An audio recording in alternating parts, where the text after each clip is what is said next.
And now, Clark, I will turn it over to your friendly face for the after show. Thanks so much for helping, Clark. No problem. I don't know about the friendly face. As I said before, I'm in the dark because I have a face for radio. That's also what makes it friendly. Hey, watch it, young man. Yeah, you too, Daryl. I see your thing in the chat. Hey, well, I see Mr. McDonald on here. I am going to show something of Mr. McDonald's. Do you want to talk about that, Larry? That was a little diorama that I made up in 120 scale. And the building is just foam board with all it is a base structure with all individual boards added, but I really tried to get funky with it. Tried in a lot of techniques that were my own in coloring and that. And basically when I built this, I bought a little car, a little sports car. And a lot of the guys in my group, why didn't you get a truck? And so I thought, okay, just to show you what I can do with this little car, I'll build them a module in 120 scale. So this was the part of the result. I never finished it yet. It's still sitting in the furnace room. And but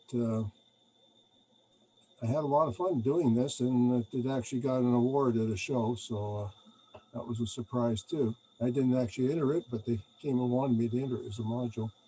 I think I have another shot of it there. You can see how big it is. This is another. Wow.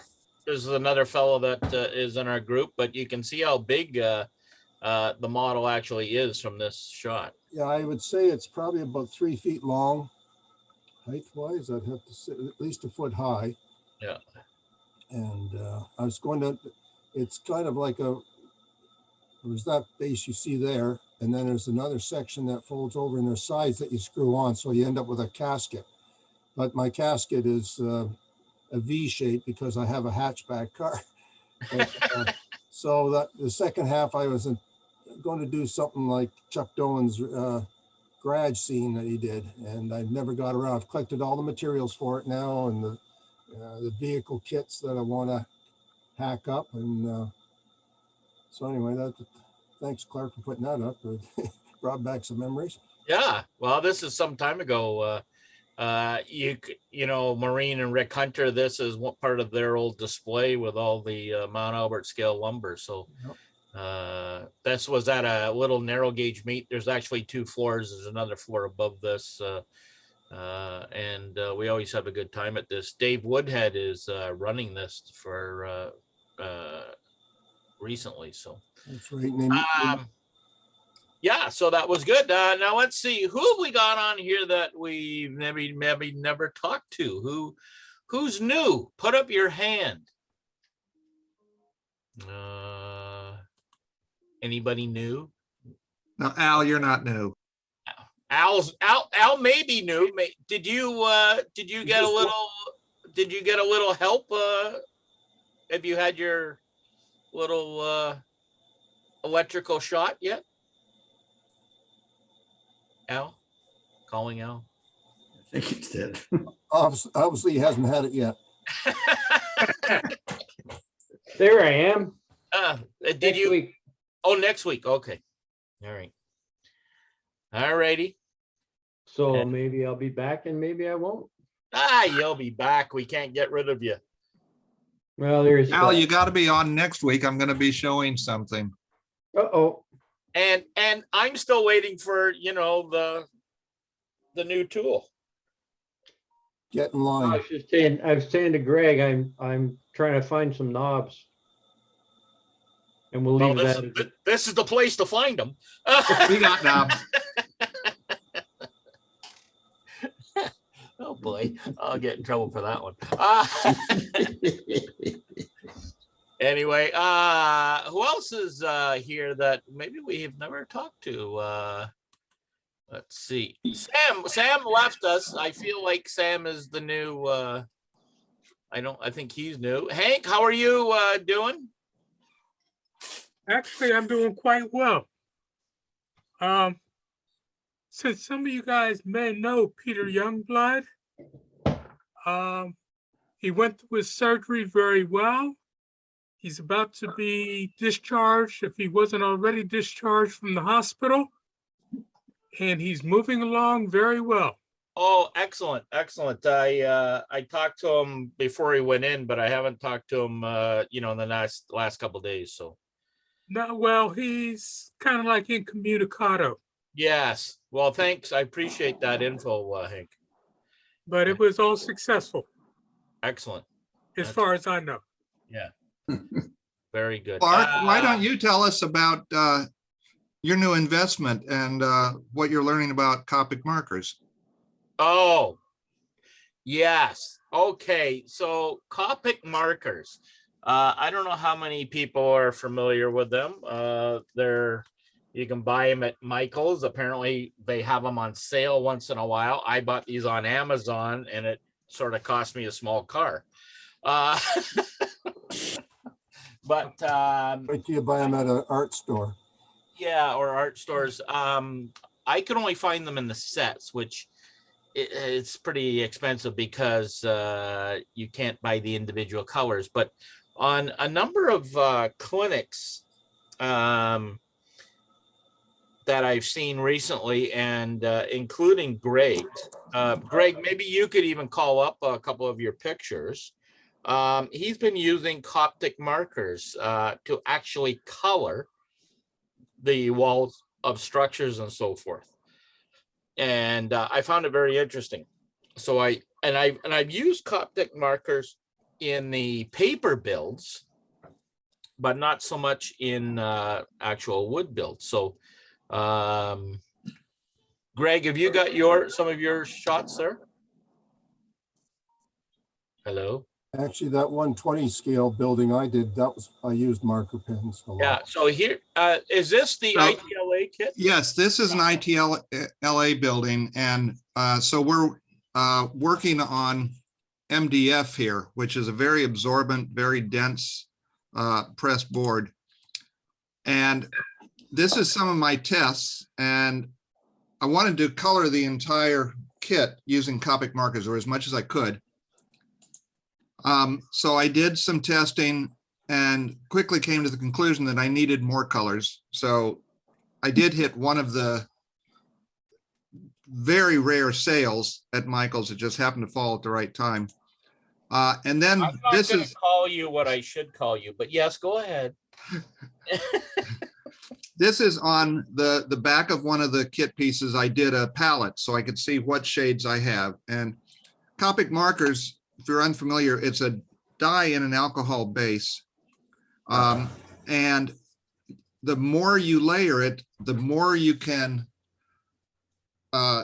increase the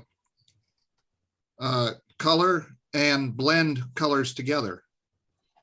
And so this is one hit of each color. And obviously, if you do multiple hits, you can make it a little bit darker, or you can put multiple colors together.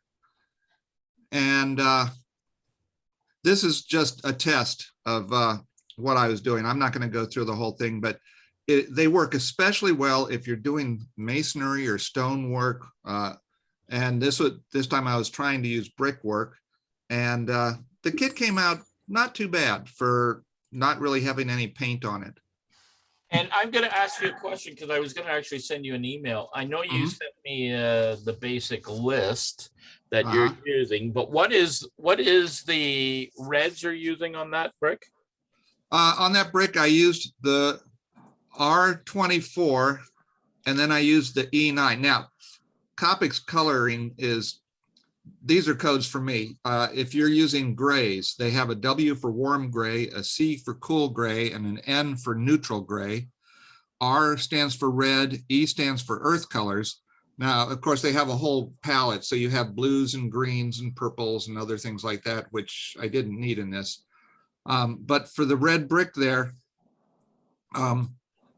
these two tests, the one on the right was the E43, if I remember.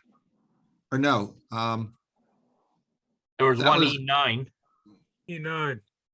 Yes, E9, and then the kind of more purpler one over here was one of the reds.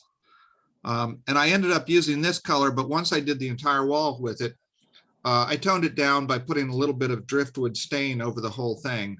And the nice thing about these markers is you're just touching the tops of the bricks, so it leaves the valleys, which is where your mortar would be, untouched. And then if you put a stain in there or something, depending on what color you want, you're not trying to cover the red, you're just covering the wood. And it makes for a very good effect, in my opinion. So that's it. Yeah, so maybe you and I maybe will team up and do a little clinic on that. Okay. So Can I throw one thing in on these? Mhm. I know you were all saying that you only can get them in kits. There's a place in New Jersey, Jerry's Artorama. They sell them singularly. Because I just got a new bunch of them myself. And I was looking everywhere, Amazon, and you have to buy a box of like $40. Yeah, Um, thanks. Hey, These are Hank, you can also individual. get them from Dick Blick's. They sell individual colors. Dick's? Okay, Dick thank you. Blick's Art Supply. Yeah, what are you going to be using them on, Hank? Well, right now, I'm working with this little model that Clark has us going. And yes, I put the boards on before I stained them. And I'm thinking about using these to stain these. Mm-hmm. I don't know how it's going to come out, but it'll be my first adventure with them. So, hey. This Well, is- I've used them for a number of buildings where I've had stone foundations or stone base work underneath masonry. And they do excellent jobs for creating the look on stonework, because they don't hide the texture of the wood that you're working with. And that gives that little rough texture that makes it look like stone. I've also used them for some weathering, but it's trickier. It depends on what you're applying it over. So for like that ITLA kit, they work great on the MDF. He had a few small details that were cut from laser board and plywood. Now the laser board was a very, very dark color. They won't work on that. They're not like paint. They are not opaque. And the plywood, it worked on some pieces, but in some cases the wood grain was showing through. And when it was supposed to be a masonry or metal piece, you didn't want the wood grain. So No. they have some limitations. Yeah. Just for I everyone. have a question. Are they any different than the Prisma color markers?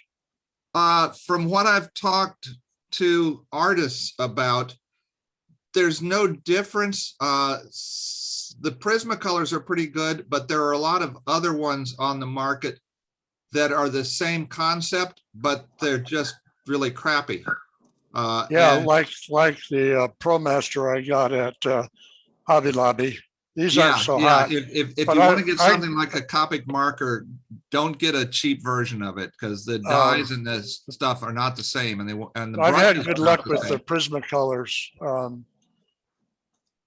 Yeah, but they're a little higher end, right? They're not the cheaper. Yeah. Yeah, No. no, they're good. And a lot of it comes to the feel of the brush. The Copics have just this really nice, they have two ends. One end is like a magic marker, which I don't use, but the other end, they call it a brush end, but it's kind of a soft pointed end. Like imagine a Sharpie with a really sort of soft end, and it's very maneuverable and very easy to use. And I've got a couple of the cheap ones, and they are not easy to use, and they don't come out as good. Phil has put in the chat. By the way, if you're new to this and you're not following along in the chat, you should. He put in a JPEG of your colors. Yeah, I took a shot of what you did and screenshotted it and turned it into a JPEG for folks. And also, by the way, if you go on Amazon, you can find them on Amazon as single colors. And if you look, there's a little color chart down here on Amazon. Mhm. And if you click here on the reds, you'll actually get specific markers. And I think if you went and looked a little bit, you could probably find single colors, but they're not really that cheap either. No. I've spent about $70 just doing one building with them, but there's the two tips with a very fine end, and I do like those. For you got cracks and boards, and you can go in and maybe if you want to have control, so it doesn't bleed in too fast, have a little brush and put some alcohol in first, and then start pulling. That'll start to pull the dye in, but not as quickly as you went into a dry board with them. And if you have knot holes, put the hole right through, and then put the marker from the back side, and you have control, and you can just have that fine little dark spot in the middle of the knot. Yeah. I've also put a link to, I've got a couple how-to videos on my YouTube channel, and one of them I put out back in 2019 about using Copic markers, and it covers a couple of uses for them. Did you have hair then? I do not appear on video. Around here, Hey, they charge twice as much for the first one, and the second one's free. That's right. All right. Well, that's great. And so that's an interesting thing. Now, I see Sam is back. He either went for lunch or dinner or something, or hopefully he's not in the Midwest, because again, they're under severe tornado warnings again tonight. Yeah, and I think they're coming Canadian way, so you guys watch out up there. We've had the temperatures, so They can't get across the border if they're not vaccinated. and they have to phone ahead too. Sam, have you been here before? You can unmute. Oops, sorry. No, I have not. I'm sorry for your luck then. We're gonna pick on you a little bit. So introduce yourself. Pardon? Introduce yourself then. My name is Sam Panisi. I live in a place called Hammondsport, New York, in the Finger Lakes region in New York Not City. Hammondsport. And I'm a good friend of Al Judy's, and he sort of guided me into this menagerie of people, and I've really enjoyed it. In fact, it's interesting that Wayne, I just purchased a bunch of dead wood from him, so it was interesting hearing him speak tonight. Yeah, We have some deadwood still here. Let's go back. What is on your shirt, young man? Who, mine? Yes. What does it say? This? Yes. Are you a bass fisherman? No. Oh, here you had me all excited. No bass fishing, even though mostly lake trout around here, not so much bass this time. Okay, all right. Well, we have, I'm way up in northern Ontario. I used to live in the Toronto area, but I retired and moved way up north. And we have speckled trout, we have rainbow trout, and in the winter we can go fishing for them. But in the summer, it's bass, baby, for me anyway. That and northern pike, but What might be bass for you next week, the way the winter's going up there? yes, it's, well, no, it'll get cold eventually. Of course, we don't have any snow. I just had my snowmobile service, so. Oh, yeah. Hey, Clark, Richard St. Clair is a new person on here tonight too. Oh, Richard too. Okay, Richard, where are you? Are you I'm here? right here. Okay, Richard, go ahead. Introduce yourself. No, Thanks, that's enough. No. Yeah, thanks. Yeah, anyway, I'm not sure how to get to the screen. Well, you're on. We're seeing you. Okay. I think we actually met, Clark, at the NMRA convention in Salt Lake City. Oh, okay. Yeah, sure. You were doing modeling masters, weren't you? Yes, sir, I was. Okay. Yeah, I was there building the barn. Oh, okay. I don't know. I've been a model railroader for a long time. Just kind of got back into the hobby kind of seriously in the last year or so. I'm kind of working on structures at the moment with the intent of going for my master model railroader. Oh, no. That's my goal anyway. That's great. Another That's excellent. Well, if you have any questions, there's a couple of guys on here, Martin and myself, and would be happy to help you if you have any questions. So, whereabouts do you live then? I live in Twin Falls, Idaho. Oh, okay. And I am one of two NMRA members here in this community. Okay. We have a club that I belong to, the Magic Valley Model Railroaders. We have a 3-scale layout at the Filer Fairgrounds. So we have an HO layout, we have a O gauge layout, an N gauge layout, and a G scale layout, which is outside. Right. Oh, that's excellent. We are a big attraction at the county fair. Sure. The fair board really likes us. They built us a brand new building 3 years ago. Oh, you got to keep those guys friends then. Oh yeah, no, they like us because we get. I was surprised at how big of an attraction it is at fair time. Yeah. People were coming through the building just nonstop. It was kids and adults, and yeah, it was great. Excellent. Excellent. Well, thank you for joining us. I hope you'll come out more. And we do this kind of after show, and then in a few minutes, because this is taped, we're going to probably go till about 9:45, guys, and then we'll cut off the taped after show, and then we go into the real fun, which is the after show.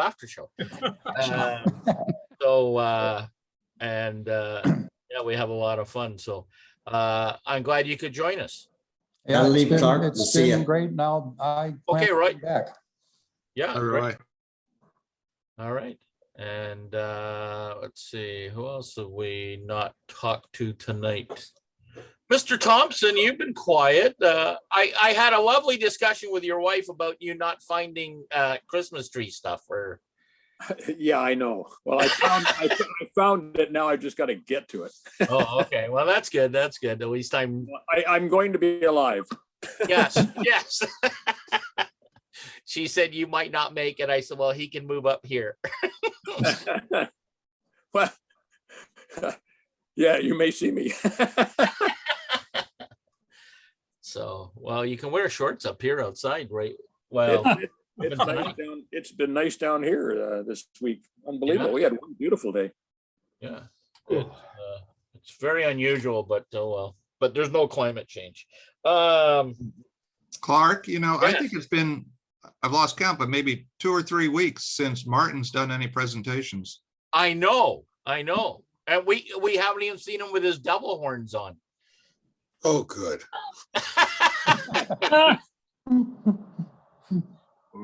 So I'm on hiatus. So You're what? on. Well, at least you can even say that. Yeah, I can use 3-syllable words. Yeah. Some of us went to school. So, hey, listen, I went to school. Oh, those lucky ones.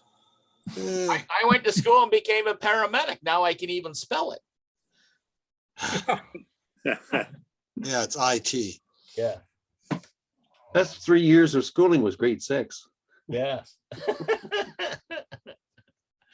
All right. Anybody else want to jump in and talk about anything they're working on? Or Mr. Farquhar, I see you have still not built any more shelving for all these models. No, I gotta get one of those. Jeez, I gotta do that. Golly day, he's got a bunch. So You were talking about Prisma colors, Clark. oh yeah. I've been using them for quite a while, and I found that after they don't last long when you do it on a building. If you use it a lot, they go away very quickly. Yeah, it sucks them in. Yeah, you got it. Yeah. But they're beautiful for there's different grades. They have 80%, 40%, Yeah. And they also have a blender that helps you blend the colors together. You can Yeah, use yeah. alcohol for that too. How many times can you use the blender though when you put those pens in it? Oh, the blender. Got to buy the wife a new blender. Yeah, I'd be Yeah. buying them at the garage sales. I'm assuming we have a lot of people that work with wood in this group. Have any of you ever heard of one of these? It's a Constantine's rare collection of world's woods, all in veneer. Yeah. Oh, It's got Yeah, I have. roughly Yeah, I got 50 different veneers in this box. Well, a friend of mine just gave this to me last night, said he was cleaning out something and this was left over from his grandpa or something. And it's obviously very old because it was before they had zip codes or area codes, and even before they got away from exchanges. Because on their things, their phone number is Sycamore 1600. Whoa. Wow. So it's quite old and fascinating. Are you Are you saying they're not on Facebook anymore? So the key problem, Greg, is if you start using it and you run out halfway through a model, it's You're probably done. going to be a challenge to find more. Absolutely, especially some of these. So many of these are rare woods from other places in the country. So I am not going to use any of them. I am just going to try and learn more about so many of these rare woods. Like what? Oh, let's see. Did you know basswood's hardwood? Let's see, the top five. I have Macomba from South America. Okay. Limba from Africa. Yeah, okay. Butternut, North America. Yeah. Black walnut from North America. Oh, I love black walnut. And Primavera from Central America. What is it? Primavera. Primavera. Yeah. Do you want the Latin name? No, I was No. just wondering if that Yeah. comes in the white I'll sauce. let Martin read it because he could No, I probably can't see pronounce it. those words. I probably can. I had a couple of years of Latin in school. Yes, and figured mahogany from Africa.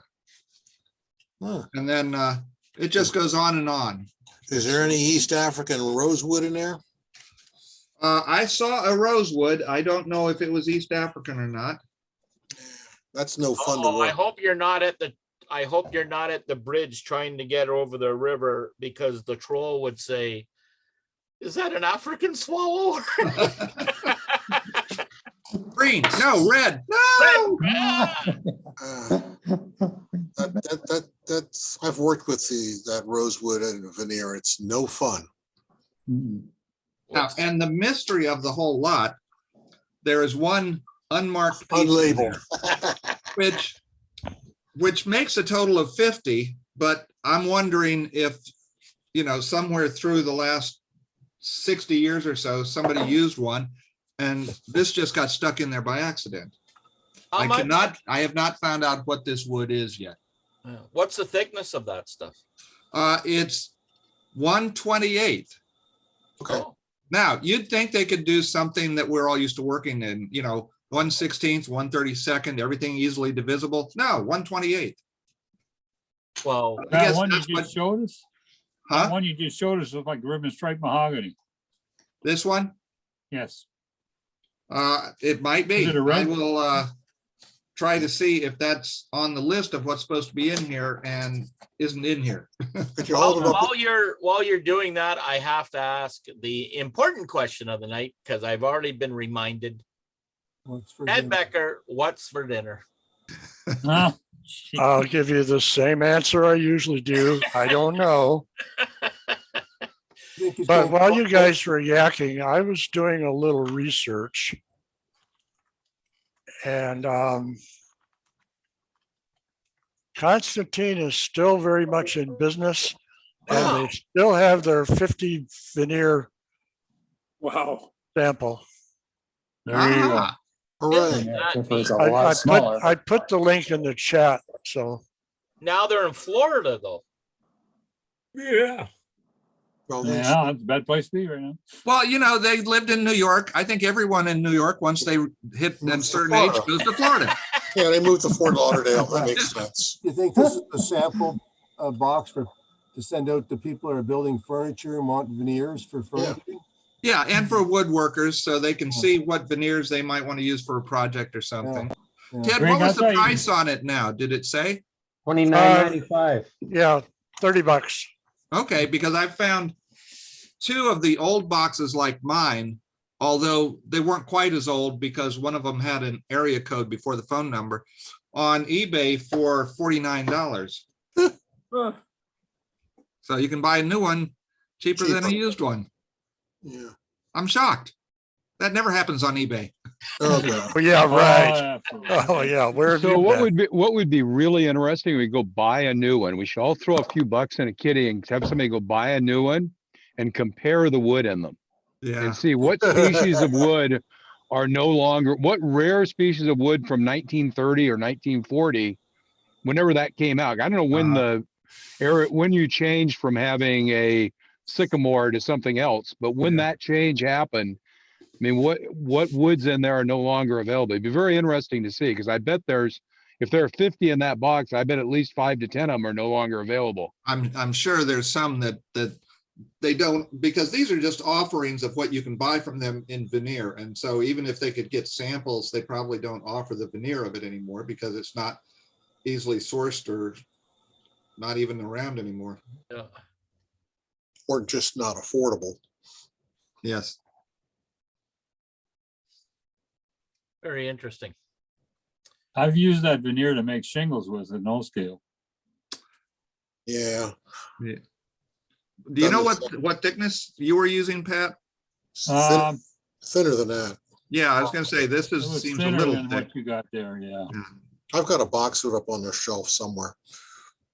Yeah, I think it was white oak. Uh-huh. Larry's probably got 3 of them under his layout.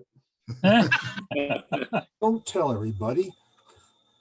What I have got is a great big stack of business cards from a fellow that was a wood salesman, and his business cards were made out of very fine veneer wood. So, I said, Yeah, we use those actually. You can buy. Yeah, they're great for buy like that lining veneer, the inside of passenger cars. Yeah. What'd you say, There's a- Daryl? Go ahead. I was just going to say that veneer business card stuff you can buy from Lee Valley Tools. We use it in our kits. It's 22 thousandths of an inch thick birch, and it's nice stable stuff, straight grain, great for details. And I think you get a box of 100 of them or a package of 100 of them for like $4 or something like that. So Well, that's good. We have import duties on either. There's a place in Guelph in Ontario that sells veneers by the sheets. Yeah, we have. There's a number of places. There's a fantastic place in Burlington. There's a place in Ottawa that sells it. So, okay, guys, I appreciate you joining in the after show and sharing some of the techniques. We're going to end the after show for those on YouTube. Hopefully you'll join us on Zoom in the future. So thanks for coming out and participating on New Tracks and Zoom and YouTube. So we're going to stop the live stream, we hope. Woohoo. Phil, can you confirm that the live stream is over? It is turned off. Okay. Now is the time to let loose.